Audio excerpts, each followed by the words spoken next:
Se conocieron. Ella era una adolescente y él, con el tiempo, se convertiría en su profesor.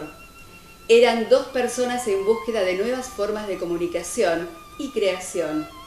Él, Jorge Luis Borges, se convirtió en uno de los escritores más importantes e influyentes de todos los tiempos. Ella fue primero su alumna, después su mujer y ahora su memoria. María Kodama consigue en un instante el milagro de traer a Jorge Luis Borges como si aún siguiera entre nosotros, y ese instante es eterno, para disfrutar y gozar de la literatura. Por eso estamos acá, María. Muchas gracias por estar, muchas gracias por este momento y por este tiempo. Muchas gracias a ustedes.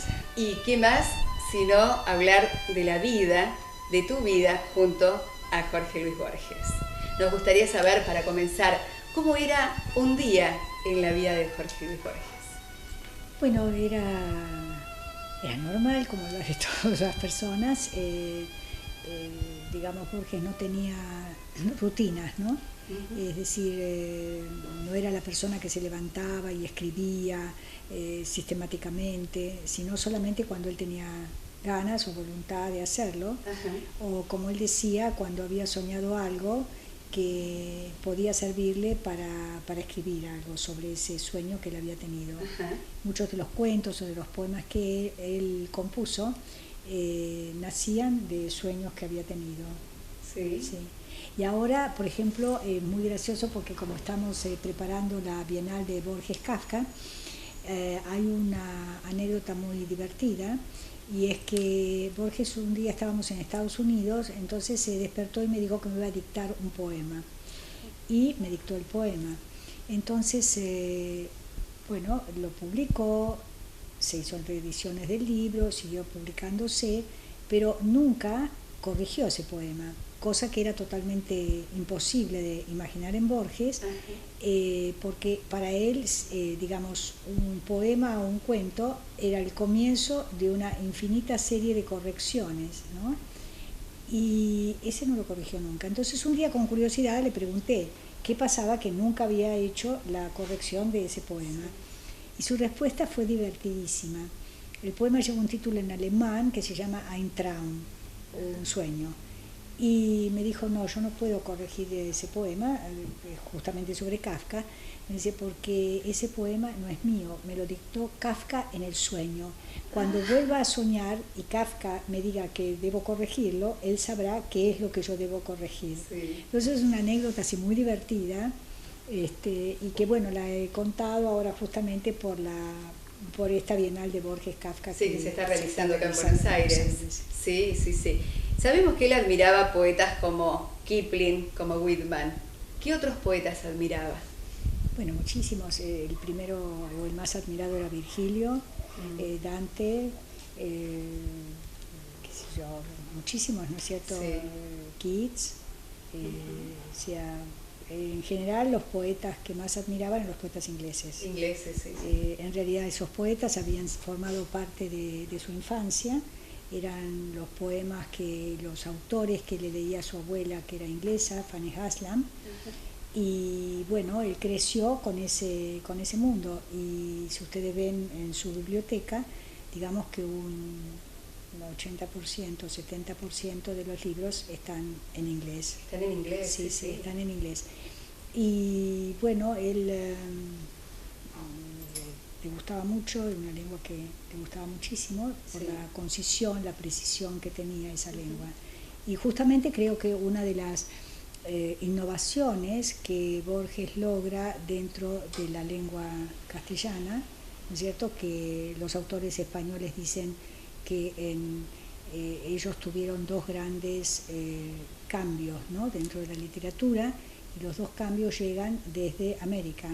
Uno es el modernismo con Darío, y la otra gran revolución es en la forma de construir la prosa a través de Borges, ¿no es cierto?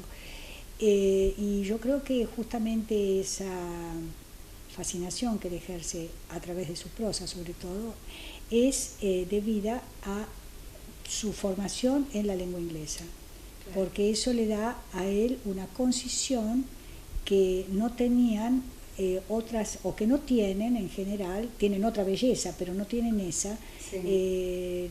No tienen las otras literaturas en lenguas, digamos, latinas, ¿no? Claro, sí, sí, en otras lenguas, sí es cierto. A Borges lo subyugaban varios temas. Ah, sí.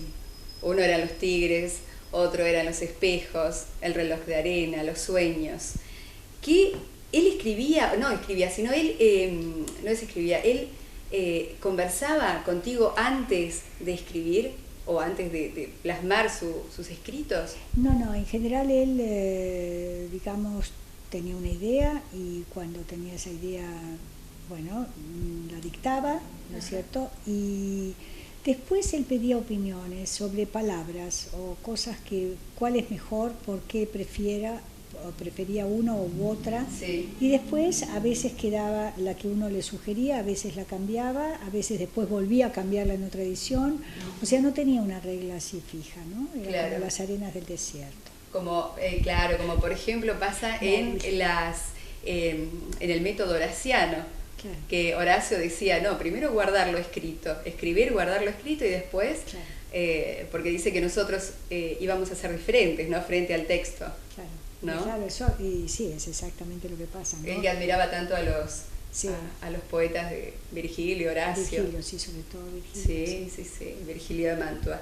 ¿Qué compromiso tenía Borges con la palabra? Bueno, ¿qué entendés por compromiso con la palabra?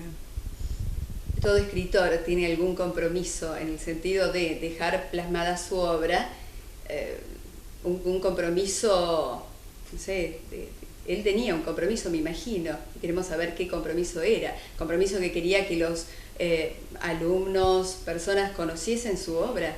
No, él siempre les aconsejaba la lectura de su obra. Uh-huh. Y yo recuerdo, por ejemplo, que cuando publicó el primer volumen de la obra completa, llegó para dárselo a su madre. Entonces le dijo, madre, acá tenés este libro, te lo he dedicado. Quiero decirte algo, no quiero verlo fuera de tu cuarto, porque si lo veo va a ir a la basura. Entonces la madre, casi como en la Edad Media, tenía el libro encadenado por poco en su cuarto, porque además él lo hacía, ¿viste? No es que dijera una cosa y después no la hacía. No, era hombre de palabra. Era hombre de palabra. Entonces decía que no tenía que ver, la madre sabía que en cuanto el libro estuviera fuera de su cuarto, corría el peligro de ser arrojado a la basura. Sí. No, el compromiso que él tenía era más bien, era una cosa de generosidad, ¿no? De generosidad porque, por ejemplo, a través de su obra, él de algún modo está dando la apertura para la lectura de otros autores. Él hacía, digamos, críticas sobre otros autores, él cita a otros autores, es decir, eso es una cosa como muy abierta y generosa de su parte, por un lado. Sí. Y por otro lado, yo creo que él tenía el compromiso consigo mismo, ¿no? Es decir, y consigo mismo y con lo que él consideraba como esencial de una vida, que era un principio ético.